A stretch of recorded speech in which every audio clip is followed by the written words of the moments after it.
Welcome to Inside the Sheriff's Office. I'm Sheriff Manuel Gonzales III. I'm here with a very special guest, my Undersheriff Sid Covington. Sid, you just listened into one of arguably the most important interview I've done since we've done Inside the Sheriff's Office, and I wanted you to give me a perspective of like what you heard from Mr. Sam Vigil, whose wife was murdered here in the city of Albuquerque, and what you took away from that interview. Yeah, Sheriff, that was a powerful interview, and Mr. Vigil, unfortunately, he's placed in a situation where he understands some of the flaws that we have in the criminal justice system. And, we in law enforcement, we're open to criticism, we're open to getting better. It's something that you've encouraged us to commonly do. In every situation, you don't have to be bad to get better. And so we constantly are trying to improve. But the criminal justice system has issues, and he understands that. I mean, he's lived it. And, it was an emotional interview for me. He's paid the ultimate sacrifice. His family's paid the ultimate sacrifice because of some inept policy, inept procedures with the justice system. And, I had the opportunity, Sheriff, to teach criminal justice at college and to teach civics, and Mr. Vigil understands it as well as anybody because he's been put through that process. I just think that sometimes we put the policies, we put the practices before the people, and we don't listen to their voices, and his voice is powerful. He understands that there's a lot of repeat offenders out there that aren't being dealt with. He understands that we are allowing certain crimes like shoplifting and larceny and these lower level crimes to go unnoticed, or we don't put much attention into them. And when we do that, when there's no consequences, the result is we have an out of control crime crisis. And he gets that. He understands it.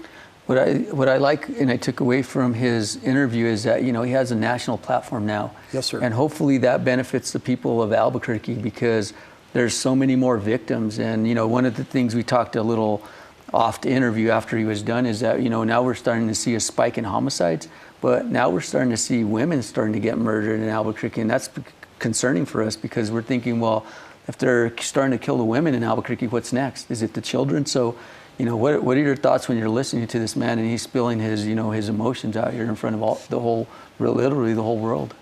The first thing that I get from it, Sheriff, the first thought that I have is we need to put aside political agendas, we need to put aside restrictive policies, and we need to focus on the people. And you've done a good job with that at the Sheriff's Department. Your service has always been to the people. When we make crime a partisan issue or we have an agenda that we're pushing, the people suffer. And that's what I take from what he talks about is he is a person that has suffered, and yet we want to make it political. People out there want to make it political. They want to, say certain things about trying to get funding. Or one of the things that you guys talked about was Operation Legend. Well, he was a big part of that because of the crime crisis, because his wife was brutally murdered. He sought help. He went to the government, the U.S. government, AG Barr, and you know this, you went with him to try to get funding, to try to get resources for the city of Albuquerque. And he and you took a brunt from some of the political ideologist people out there saying, oh, you're working with the opposite side, you're working with this administration or this administration. Put aside the politics. Crime is a nonpartisan issue. It impacts all of us. My wife's car was broken into twice within a week. It has nothing to do with politics. Crime impacts us all. Let's put aside those other things. Let's focus on what's best for the people. You've done that. You've taught me that. So I'm speaking to the choir here. But he's a great example of he just wants us to help people. That's what he wants. Sheriff Covington, thank you for your insight, your experience on this matter.